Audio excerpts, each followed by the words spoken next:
Okay, so now we're going to do a slight modification to our Fibonacci recursive program that we wrote. Yeah, so I hope that you guys didn't close it, but if you did, file open project and you're back in business. All right. We want to make it so that you actually interact with the program. The program's going to ask you for input. You input an integer. The integer is going to actually dictate the outcome of the Fibonacci sequence. Right. So it's dynamic, So it's instead of personalized. Fibonacci 8, you can tell it what that number is. Yeah, so let's do it, man. All right. Let's get this done. So the first thing we want to do is we want to import the Java I/O classes, And the input-output classes. We put that right below the package fib, right? You know, package name.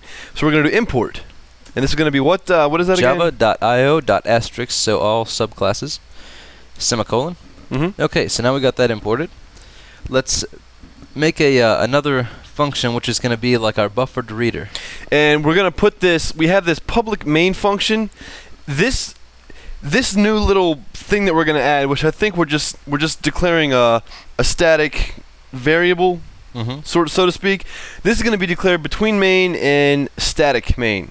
So right here, Brian's going to read off to me what I'm typing. So this is going to be a private class, and it's going to be static. We're going to call this buffered reader, capital B and capital R. B-U-F-F-E-R-E-D, reader. One word. Yep. And space, a standard input, S-T-D-I-N, and that's equal a new. I'm going to take this to the next line. All right.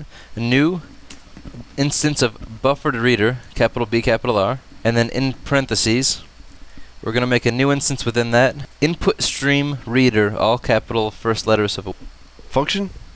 Yep, and then in parentheses, system capital S dot IN. And that's going to be inside here. Yep, capital S. I'm sorry. It's all right. Yep, and semicolon at the very end.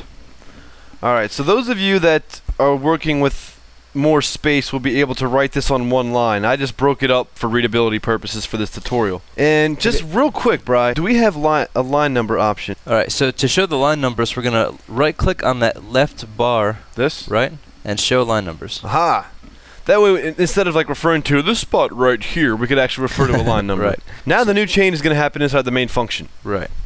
Okay, so first we want to print out some sort of caption telling the user to enter a number. Okay. So it's going to be system out print, and we'll say enter a number for Fibonacci sequence. Or just enter a number. That was what I was going to do.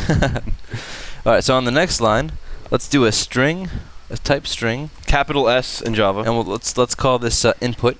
And that's going to be equal to a standard in, stdin, dot, read line with a capital L, and then parentheses, semicolon.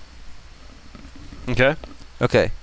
On the next line, let's define a integer I, and that's throwing us an error because we haven't quite used it yet. Actually, Brian, you missed one thing.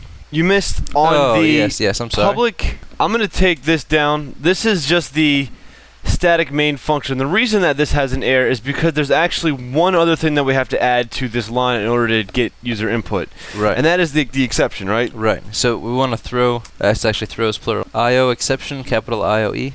Java seems to be just a very paranoid language. It doesn't want any instance of any problems to happen possible. Yes. Well, in a way, it kind of helps the developer. You know, because when you're writing code and you see that there are these problems throughout, that that there's something above you that has that's potentially a serious problem. Right. Make sure that you guys got that line 27. Huh? You like the line number stuff? Okay, so let's just continue on like that never happened. Sorry about that. All right, so let's define an integer I to be equal to 0. All right, so on the next line, I is going to be integer with a capital I dot parse int with a capital I and input. Okay, now just to give a quick explanation as to why we're doing it this way, because the read line is going to grab it as a string. So what we're going to do after that is just convert it to an integer. Right. That's all that this is doing. It's just making I equal the integer value of read line. Okay. So now instead of the number 8, we should be able to use I. Okay. And off we go. Just a quick look at the code. Everything here is what we added with the exception of way up here on line 11, the import Java IO. So you guys can pause the screen, code that. I'm going to push F6 and let it rock. Now it's asking us for input. And since we're kind of running this in this controlled IDE and not a console, we actually put the input in down here as opposed to in the actual console. So let's input the number 8. Enter. And there we go.